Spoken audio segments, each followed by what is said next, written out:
So here's every leak on the iPhone Ultra design, cameras, battery, the naming debate, and finally, when you can actually buy one.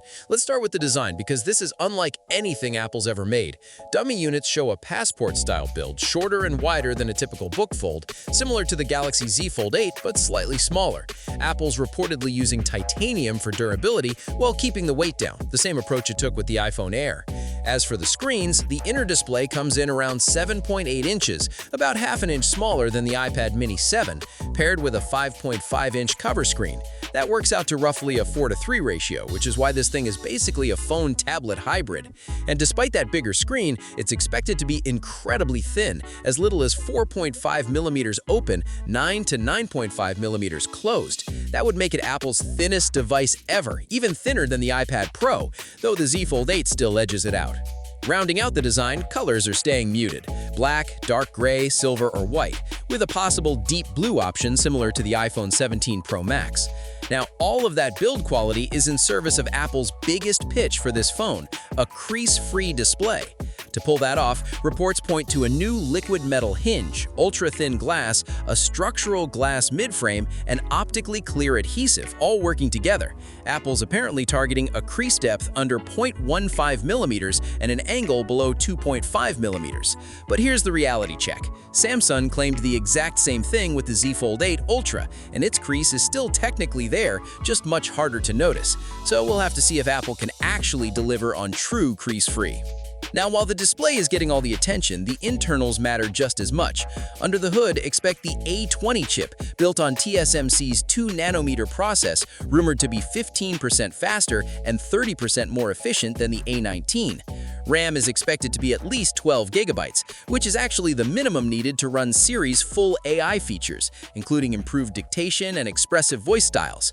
And that performance boost matters even more once you consider what the software is being asked to do. iOS is getting reworked specifically for this form factor. Think iPad-style multitasking, apps splitting across the larger screen, and likely a menu bar similar to iPads and Samsung foldables. Apple's calling this concept app adaptability, something it teased back at WWDC 2026.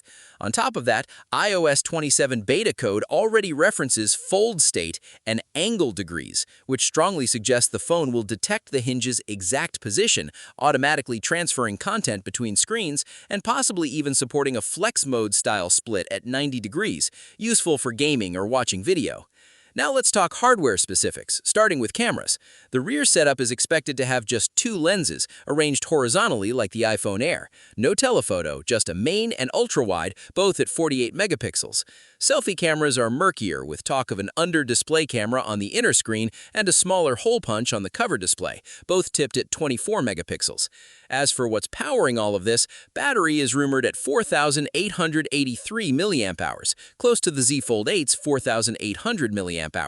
Apple could go with silicone-carbon batteries like Samsung or split the capacity across 2 separate packs. An iOS 27 beta code already references multiple batteries, which lines up with that theory. So the hardware picture is coming together, but there's one thing that's still completely unsettled: what this phone is actually going to be called. iPhone Ultra overtook iPhone Fold as the expected name this spring, but analysts have been pushing back on it since. Max Weinbach doesn't think Ultra fits Apple's branding at all. Carolina Milanesi compares it to the Neo, arguing Ultra poorly describes what's really just a Fold.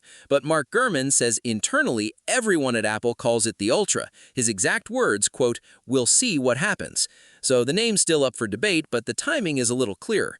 Most likely date is September 9th, alongside the iPhone 18 Pro and Pro Max. The iPhone 18 and Air 2 won't be there. Those are pushed to early 2027. That said, there's still some disagreement. Some sources say the Ultra launches right alongside the 18 Pro. Others say production issues could delay it later, similar to what happened with the iPhone X back in 2017. And that production concern ties directly into supply. Suppliers reportedly need 3 to 5 months just to hit Apple's initial 10 million unit target, so don't expect it to be easy to grab one at launch. That same production strain is also part of why the price keeps climbing. Early estimates put it around $2,000. Now, thanks to rising component costs, that's up to $2,400 to $2,500. So between the name, the crease claim, and now that price, there's still a lot riding on September 9th. Honestly, that $2,000+ price might be the real sticking point. This thing could cost more than 3 iPhone 17s combined. Are you saving up, or is the price a deal breaker? Let me know below. We'll find out everything soon. Peace.